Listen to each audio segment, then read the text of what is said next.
Question है अगला कि जब क्षैतिज से 60 डिग्री कोण पर रखे किसी लंबे चिकने आनत तल की किसी पिंड पर अगर शॉट लगाया जाता है तो वह जो है तल के अनुदिश x1 दूरी तक चलता है। तल के अनुदिश कितना दूरी पर? x1 दूरी तक चल सकता है। परंतु जब झुकाव को घटाकर 30 डिग्री कर दिया जाता है तब इस पिंड पर समान, यानी इस पिंड पर क्या होता है, समान वेग लगाया जाता है, तब वह कितना x2 दूरी तक चल सकता है। तब x1 अनुपात x2 निकालना है, यानी कि x1 और x2 का अनुपात क्या होगा। कहने का मतलब है कि जब 60 डिग्री का कोण था तो यहाँ पे जब शॉट लगाया गया तो वह x1 दूरी तक गया। वही जब 30 डिग्री का एंगल था तो इस पर शॉट लगाया गया तो x2 दूरी तक गया। तो x1 और x2 का अनुपात बताना है कि x1 और x2 का अनुपात कितना होगा। तो दोनों कंडीशन का FBD बना लेंगे, फ्री बॉडी डायग्राम बना लेंगे। तो हमेशा g कहाँ होगा? हमेशा g नीचे की ओर होगा। तो इसीलिए यहाँ पे हो जाएगा g cos 60 डिग्री। इसका जब कंपोनेंट लेंगे तो g cos 60 डिग्री और ये हो जाएगा g sin 60 डिग्री। ठीक, और ये वेग ऊपर की ओर है तो u। ठीक, उसी तरह यहाँ भी लेंगे तो g नीचे की ओर और ये 30 डिग्री होगा क्योंकि दूसरा कंडीशन 30 डिग्री का है। तो ये हो जाएगा g cos 30 डिग्री, ये हो जाएगा g sin 30 डिग्री और वेग ऊपर की ओर u। ठीक, तो यहाँ पे रिलेशन पहले देख लेंगे कि तीसरा रिलेशन क्या कहता है, v square equal to u square minus 2ah या 2gh ले लेते। ठीक, यहाँ पे v स्क्वायर है तो अंतिम वेग तो दोनों कंडीशन में जीरो ही हो जाएगा क्योंकि शॉट लगने के बाद कुछ दूर के बाद अंतिम वेग जीरो हो जाएगा दोनों कंडीशन में। तो इसको क्या मान लेते हैं, जीरो।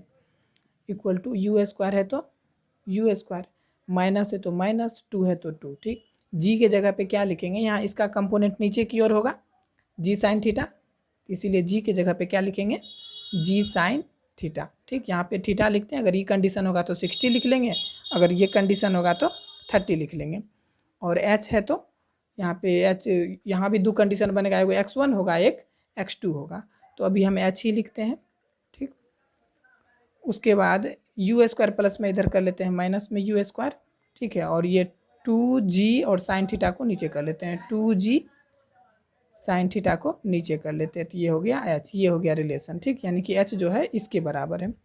तब हमको x1 और x2 का अनुपात निकालना है तो डायरेक्ट लिखेंगे x1 bye x2 equal to, x1 के लिए ये लिखेंगे तो u square by 2g sine 60 degree.